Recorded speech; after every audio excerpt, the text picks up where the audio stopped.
Hello guys, and welcome to my YouTube channel. In this video I'm going to be showing you how I made this bustier dress with a plunging neckline and a bishop collar, so keep watching if this is something you're interested in. Firstly, for the front part, I marked the shoulder measurement divided by 2 on the starting line, and this is now the shoulder line. Then I marked 1.5 inches from the shoulder slope. I measured down to 9 inches for the armhole depth, which is the bust divided by 6 plus 1.5 inches. I measured down to the bust point, the underbust, and the half length.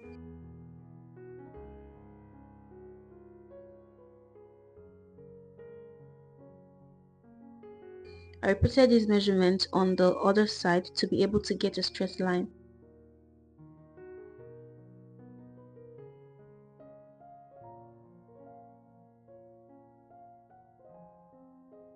For the neck, I marked in 3 inches by 3 inches for the neck width and depth, and curved as shown, and connected from the neck to the shoulder slant. I also marked in the shoulder measurements on the chest line. I went up 3 inches from the chest line and 0.75 inches in to curve out the armhole.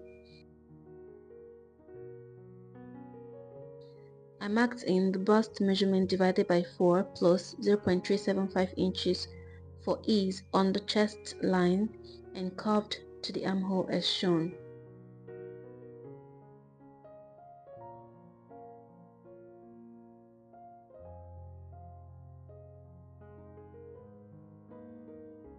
I marked the same measurement as on the chest on the waistline too, because of the dart intake that will be done on the waist, and I connected the lines.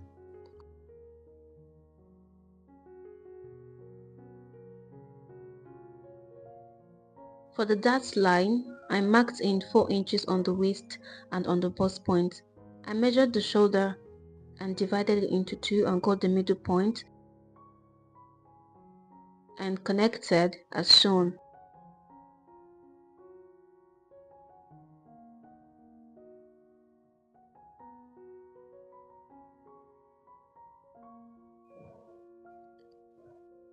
So now for the underbust tightening, I'll be making use of 2 inches. So I took 0.75 inch on the part going to the center front and 1.25 inches on the part going to the side.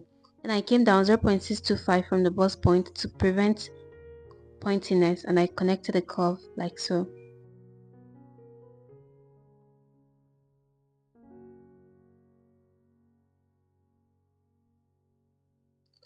So now for the waist dart, we're going to measure our waist, and whatever is left we're going to be using it for the dart intake.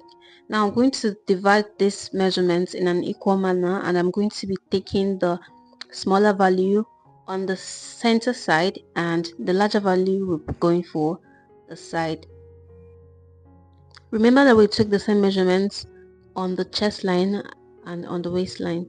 So now I went ahead and connected from the half length to the on the bust like so.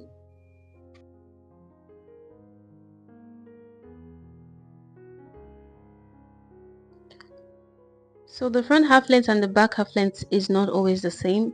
So mine was 3 inches more than the back half length. So I'm going to be removing 2 inches from the side.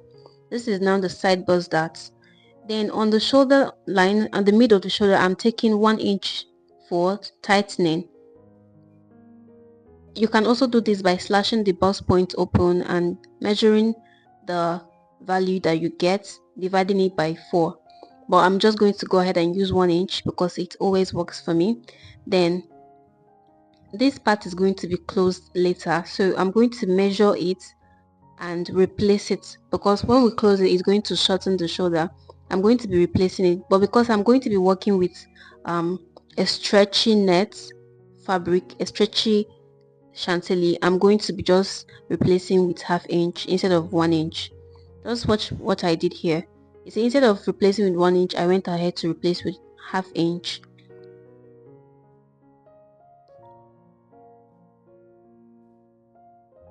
So I'm going to connect from the 3 inches that we went up from the chest line to the bust point to create the armhole princess dart.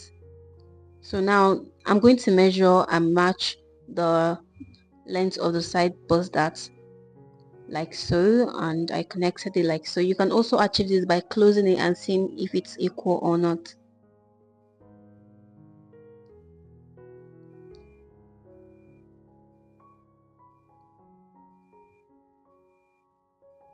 So what's left now is basically to mark the plunging neckline design. For this, you can decide how up you want it to be. I initially measured 3.5 inches from the bust points, which is the distance between the bust point and the underbust, but in the end I ended up coming up by at least 1 inch to 1.5 inches from the chest line to get my curve.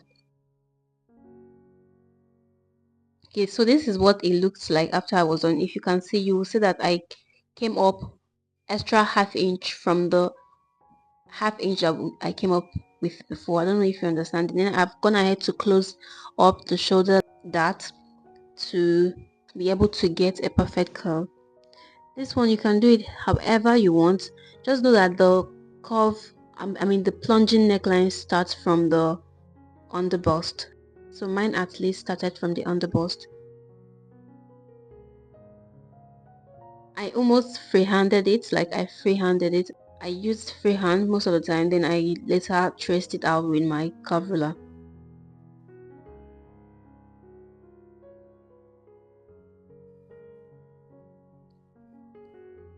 Just keep going until you feel like you've gotten what you're looking for. After I was done, I went ahead to cut it out like so.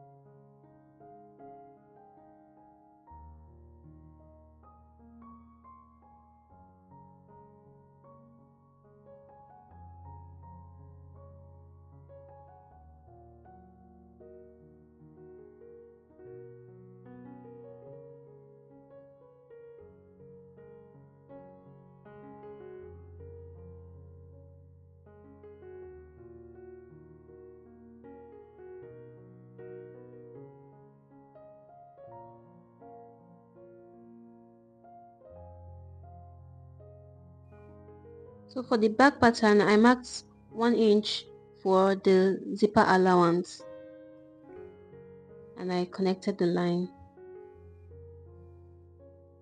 So this line is serving as the zipper allowance line.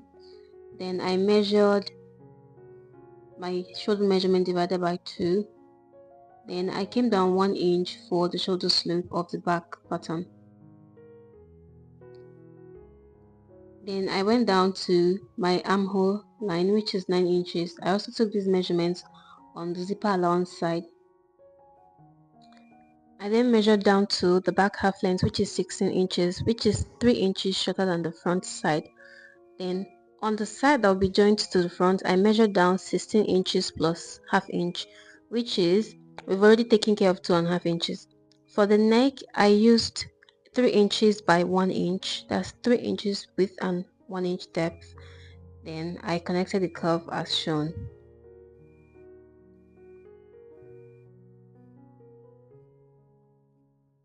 Then I also connected to the shoulder slope. Then I went ahead to connect the lines that I have marked.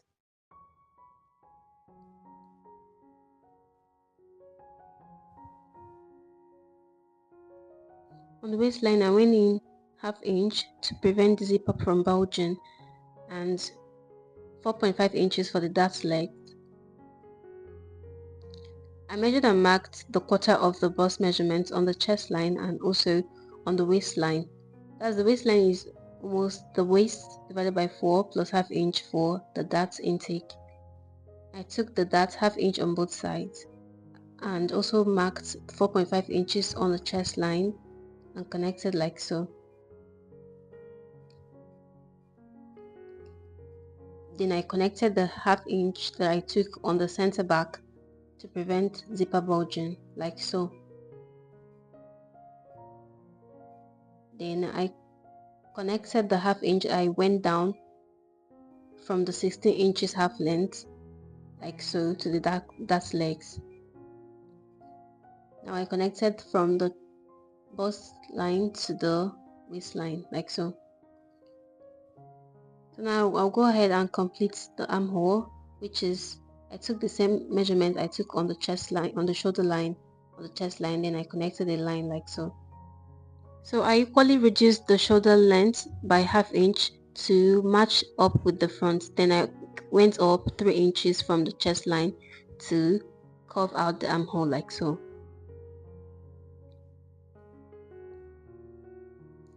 And guys, this is literally it for the back, and we are almost done. I just labeled the back and we're done. So I'm just going to go ahead and cut it out like so.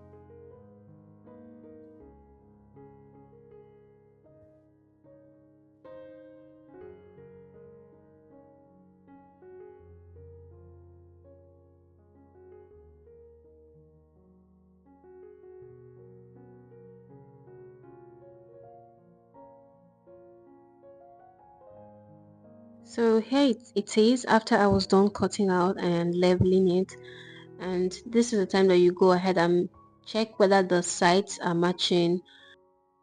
So remember that we've already taken care of 2.5 inches for the length of the back and front. Now we're going to go ahead and complete the length.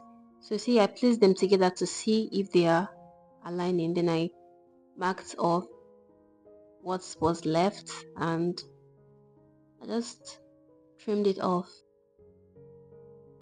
So this is literally everything about the pattern making of the upper parts, and in the next video I'll be showing you how to cut out the skirt pattern and how to transfer this to your fabrics. Thank you for watching and see you in the next part.